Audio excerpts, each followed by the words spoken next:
বিসমিল্লাহির রহমানির রহিম। এই ভিডিওটা হয়েছে পাওয়ার সিস্টেম অ্যানালিসিসের। এর মধ্যে আমরা ইম্পিডেন্স এবং রিঅ্যাক্ট্যান্স ডায়াগ্রামের বারে পড়ব।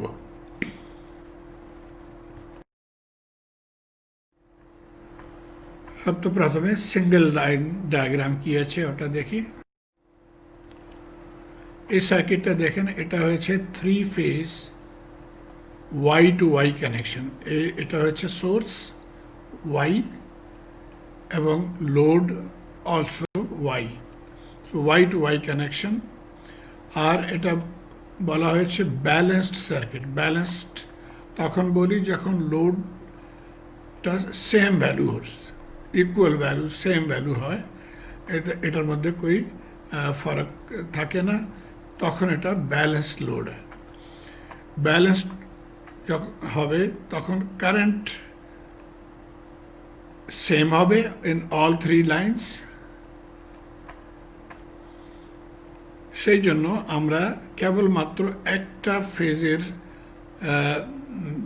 এটার মধ্যে কেটে নিব একটা ফেজকে, আর এটাকে সলভ করে কারেন্ট, ভোল্টেজ এটসেট্রা পতা করতে পারি।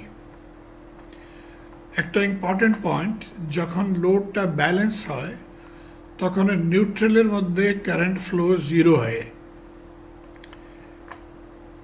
নিউট্রাল লাইনের মধ্যে কারেন্ট ফ্লো জিরো। সেই জন্য আমরা এই লাইনটাকে কেটে দিব, আর আমাদের এই সার্কিটটা হয়ে যাবে।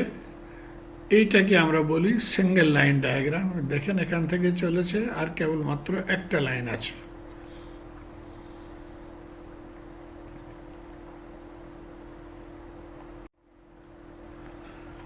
The purpose of one line diagram is to supply in concise form the significant information about the system. So one line diagram আমরা ইউজ করি যখন আমরা সংক্ষিপ্ত ইনফরমেশন দিতে চাই সিস্টেমের বারে। Importance of different features of the system varies with the problem under consideration, and the amount of information included on the diagram depends on the purpose for which the diagram is intended. So আমরা যেটা information এই ডায়াগ্রামে include করব সেটা depend করে আমাদের ডায়াগ্রামের উদ্দেশ্য কি আছে, পারপাস কি আছে। ফর এক্সাম্পল,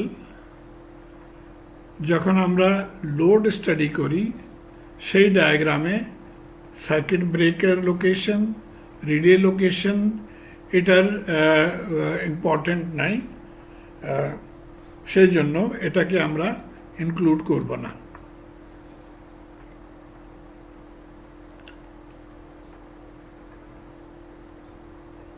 অন্যদিকে যখন আমরা সিস্টেম স্টেবিলিটি স্টাডি করব সেই ডায়াগ্রামে আমাদেরকে সার্কিট ব্রেকার, রিলে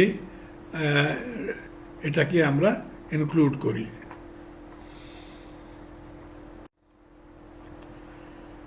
এটা হয়েছে ডায়াগ্রাম সিম্বলস। এই রাউন্ডটা হচ্ছে এটা মেশিন, রোটেটিং মেশিন, এই ট্রান্সফরমারের জন্য।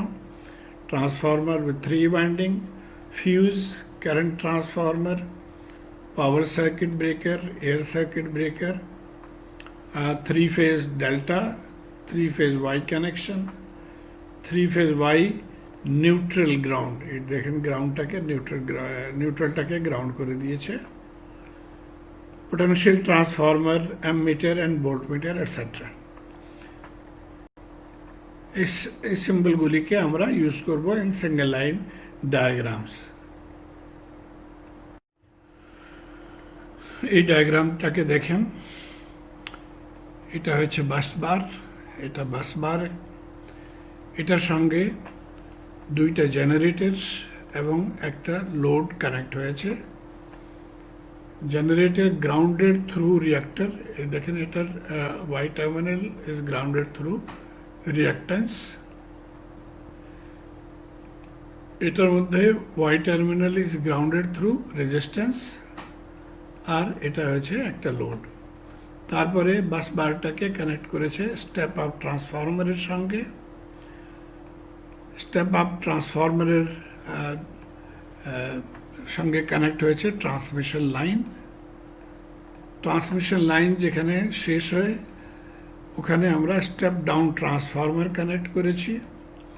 তারপরে এগেইন একটা বাসবার, এই বাসবারের সঙ্গেও একটা জেনারেটর কানেক্ট হয়েছে থ্রু রিঅ্যাক্টর, এবং একটা লোড কানেক্ট হয়েছে। On the diagram, information about the loads, ratings of the generator and transformers and reactances of the different components of the circuit is often given. তো অনেকটা ডায়াগ্রামে এটা detail দিয়েছে, ট্রান্সফরমারের রেটিং কী আছে, জেনারেটর রেটিং কী আছে সেটা লেখা হয়।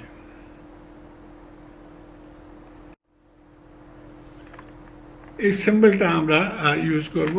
এটা দেখেন single phase equivalent circuit of A generator. এটা জেনারেটর আছে, তার সঙ্গে আর্মেচার রেজিস্ট্যান্স আছে, তার সঙ্গে রিঅ্যাক্ট্যান্স আছে। ট্রান্সফরমারের ইকুইভ্যালেন্ট সার্কিট এ মানে ড্র করা হয় সিরিজ সার্কিট এবং প্যারালেলের রেজিস্ট্যান্স ইম্পিডেন্স। ট্রান্সমিশন লাইনটা পাই ডায়াগ্রামের মধ্যে এখানে শো করা হয়েছে। পাই और टी डायग्राम यूज करा है for transmission line.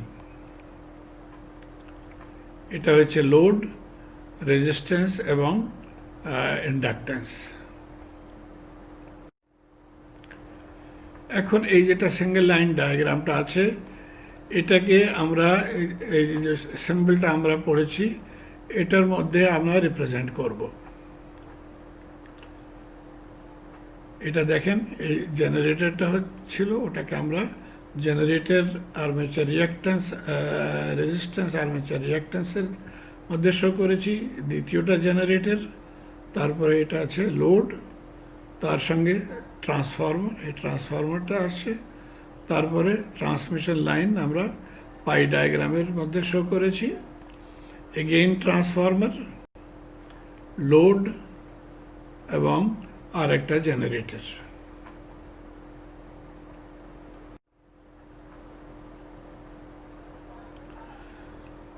The impedance diagram does not include current limiting impedances shown in one-line diagram between neutrals and generators and ground because no current flows into the ground under balance condition. So, এটা আমরা show করি নাই এই ডায়াগ্রামে, because এটার মধ্যে কোই current flow করে না যখন লোডটা ব্যালেন্স লোড হয়, সেই জন্য এটা এখানে শো করা হয় না। আমরা এখন দেখব কেমন করে এই ইকুইভ্যালেন্ট সার্কিটটাকে আমরা সিম্পলিফাই করতে পারি। প্রথমে আমরা ট্রান্সফরমারটাকে দেখব। The shunt current of the transformer is usually insignificant compared to the full load current. The shunt admittance is usually omitted. এইটা কারেন্ট, এটা প্যারালেল ওয়াইন্ডিং আছে, যেটাকে শান্ট ওয়াইন্ডিং বলা হয়েছে। এটার মধ্যে current as compare to line current কম আছে, সেই জন্য এটাকে আমরা নেগলেক্ট করে দিই। সো এই ডায়াগ্রামে দেখেন ট্রান্সফরমারের আমরা এইটাকে শান্ট ওয়াইন্ডিং নেগলেক্ট করে দিয়েছি।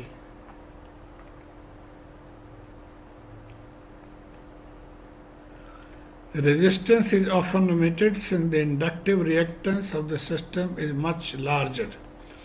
এখন যখন আমরা এই দুটাকে কম্পেয়ার করি তো ইন্ডাকটিভ রেজিস্ট্যান্সের ভ্যালু বেশি আছে, সেই জন্য আমরা রেজিস্ট্যান্সের ভ্যালু কম আছে এটাকে নেগলেক্ট করে নিই। আপনি দেখেন জেনারেটর সার্কিটে এটাকে আমরা রেজিস্ট্যান্স নেগলেক্ট করে দিয়েছি এখানে।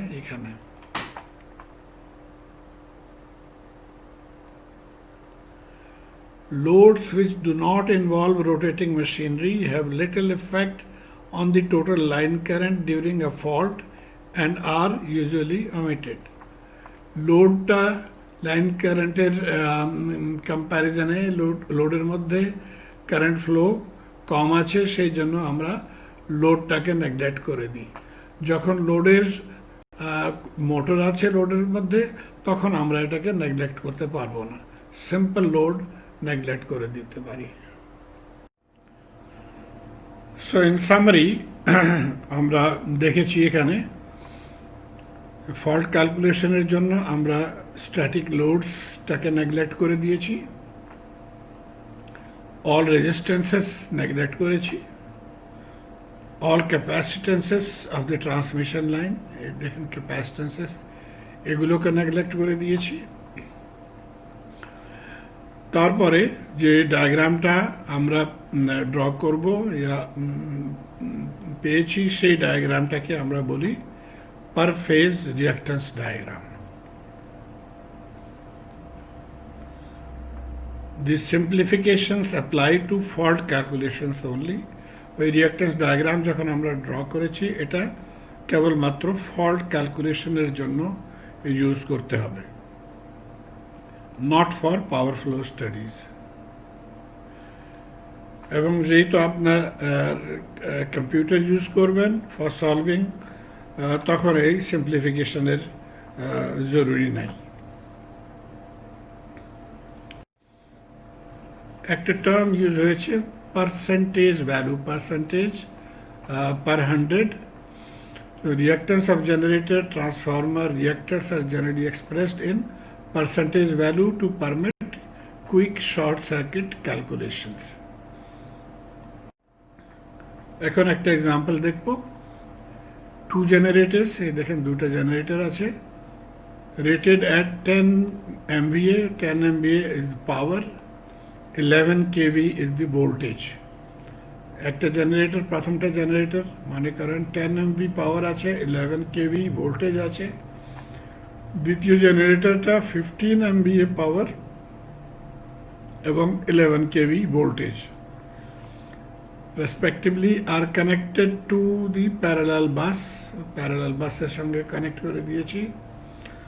The bus bars feed two motors rated, এখন দেখে বাস বার থ্রু ট্রান্সফরমার ফিড করেছে, দুইটা মোটরের আছে এখানে, মোটর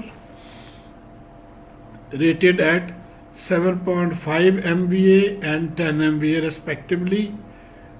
পাওয়ার রেটিং আছে 7.5 MVA, 10 MVA, and the rated voltage of the motors is 9 kV both. So 9 kV voltage আছে।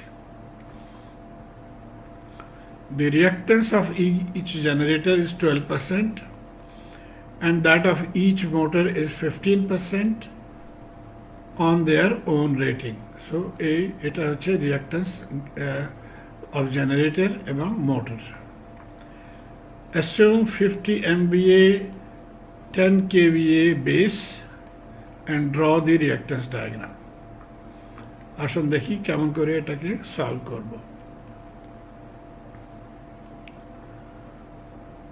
সর্বপ্রথমে এই ফর্মুলাটা আমরা মনে করব, XPU reactance per unit or reactance per percentage is equal to reactance old reactance kV voltage old square divided by kV new square multiplied by MVA new power new divided by MVA old.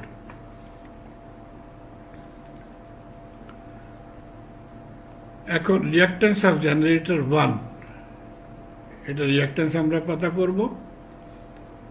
SGA is 12%, XPU 12%, এখানে লিখে দিয়েছি আমরা। KV old হয়েছে 11 আর KV new হয়েছে যেটা base KV, base voltage 10, এটা লিখে দিয়েছি। MVA new divided by MVA old, MVA new আছে এটা 50 MVA বেস, ওটাকে লিখে দিয়েছি। আর এমবিএ ওল্ড হয়েছে 10 এমবিএ, এটা লিখে দিয়েছি। So percentage reactance after calculation is 72.6%। এটা হয়েছে generator number 1। Same technique generator number 2, এটার মধ্যেও 12% আছে, জেনারেটরে 12% লিখে দিয়েছি। ভোল্টেজটা সেম 11 and 10। এখানে ফারাক আছে, new is 50 MVA but old is 15। এই দ্বিতীয় জেনারেটরটা 15 MVA, সেই জন্য রিঅ্যাক্টেন্স হয়েছে 48.4%। মোটরের সেই মতো আমরা ড্র করবো। মোটরের পার্সেন্টেজ আছে 15 লিখে নেই। মোটরের ভোল্টেজ আছে 9 kV old divided by new base 10 kV, old power new power base 50 MVA, motor old power 7.5 MVA first motor, so X is 81%. দ্বিতীয় মোটরটা again 15, 9/10, এখানে ফারাক আছে 50 divided by instead of 7.5 10। এখানে দেখেন একটার এমবিএ, প্রথমটা হচ্ছে 7.5 MVA, দ্বিতীয় মোটরের এমবিএ হয়েছে 10, সো এখানে আমরা 10 লিখে দিব, 60.75%। সো এই চারটা প্যারামিটার্স আমরা ইন পার্সেন্টেজ পতা করে নিয়েছি। এখন আমরা এই ডায়াগ্রামটা ড্র করতে পারি। দেখেন জেনারেটরের রিঅ্যাক্টেন্স ডায়াগ্রাম, দুইটা ভ্যালু রিঅ্যাক্টেন্সেস পার্সেন্টেজ যেটা আমরা এখান থেকে ক্যালকুলেট করেছি ওটা দেখিয়ে দিব এইটা। আর ট্রান্সমিশন লাইন, এটার সঙ্গে দুইটা মোটর কানেক্ট হয়েছে। এই দেখেন মোটরের রিঅ্যাক্টেন্স এখান থেকে 81% এবং 60.7%। এটা হয়েছে রিঅ্যাক্টেন্স ডায়াগ্রাম। তো আমি মনে করি আপনাদের আইডিয়া হয়েছে কেমন করে রিঅ্যাক্টেন্স ডায়াগ্রাম ড্র করবেন। ধন্যবাদ।